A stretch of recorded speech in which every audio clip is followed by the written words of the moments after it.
everyone and welcome back to the FPL Family YouTube channel. I'm Sam and today it is Top Points Picks Day. Now if you haven't watched the Top Points Picks video yet, they are the player in each position that I think will score the highest FPL points return for the upcoming game week. Now it has been a little while since we have done a Top Points Pick video, so we're going to get straight into it and we're going to have a look ahead to who I think are going to be the highest players in each position for game week 13. Now, the last time that I picked this guy as my top point scoring goalkeeper, he got himself sent off.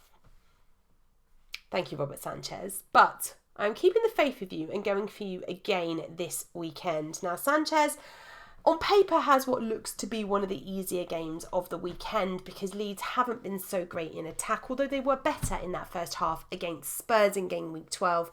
But Brighton normally are very, very good defensively. And with Sanchez back, we did see for the majority of game week 12 that actually Brighton did well defensively when Cucurella and Lamptey were removed by Potter towards the end of that game. Everything went wrong, and obviously Aston Villa got their first victory under new boss Steven Gerrard. But this time around, obviously Sanchez will be back in goal, and hopefully Potter will have learnt a little bit about that, and we will keep our rock-solid defensive Brighton assets that we know and love. Obviously, when it comes to Leeds, they have had some difficulties with players being injured and also with illnesses. Now, we're not really yet sure what's happening with Rafinha in terms of that illness and whether he will be available or not, but if he's not, that bodes well for Sanchez. Sanchez has only played twice against Leeds, of course, because new to the division last time around in the Premier League. 2 games, 2 clean sheets for the Brighton shot stopper. 6 points and 7 points in those 2 games, so averaging 6.5 points per match against Leeds in the Premier League. Now, of course, back from suspension with a point to prove. So I think Sanchez will be the top point scoring goalkeeper this weekend. It was a bit tough actually picking a goalkeeper this time around because there are some really nice fixtures for goalkeepers, but I wasn't sure that they were going to get lots of additional points, whereas with Sanchez there could be some shots coming from Leeds, there could be some additional points that come from that. Plus Brighton, they don't score a lot of goals going forward either, so there might be more bonus points for the defensive players, which was kind of my thinking here. Plus, with the more expensive premium goalkeeper options, they either had a fixture where I thought that there was a potential for them to concede, or no, I just wasn't really feeling the love. So, going with Sanchez this time around. Then, moving into defence, this one was a very, very tough pick this week because there are so many good defensive options out there this weekend. Anybody that plays in a wing-back position pretty much is a good option this time around. Of course, they keep an eye on Chilwell after that, it looked like a horrible injury in the Champions League on Tuesday evening, so I'm not sure he'll be available, but that obviously throws back into the ring some of the other options at Chelsea, like Alonso, for example. But obviously Reece James remains a popular and a good option. So indeed does Cancelo at Manchester City. So indeed is Reguilon potentially at Spurs. In fact, anybody, as I mentioned, who plays in that wing-back position could be a really nice option for game week 13.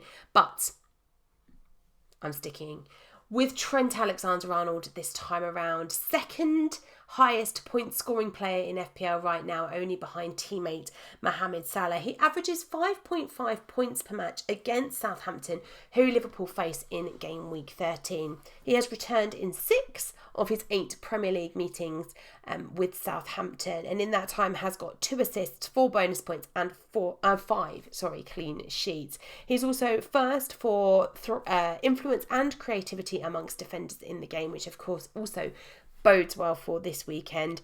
3 double-digit hauls in the last 4 game weeks and 4 returns in the last 5 game weeks. What is not to like about Trent right now? Apart from maybe that price tag, he is expensive, but I do think he is worth every single penny, and I think he will be the highest scoring defender in FPL game week 13. Moving into midfield. Boring Sam, yes I know. But it's Salah again. I don't think you can bet against him right now. Salah averages 8.75 points per match against Southampton and has returned also like Trent in 6 of his 8 meetings in the Premier League against Southampton. And that includes 3 double-digit hauls in that period. He has only failed to return once so far this season, and even then he did get a clean sheet point, so it wasn't really a complete blank. He is the game's top scoring player right now.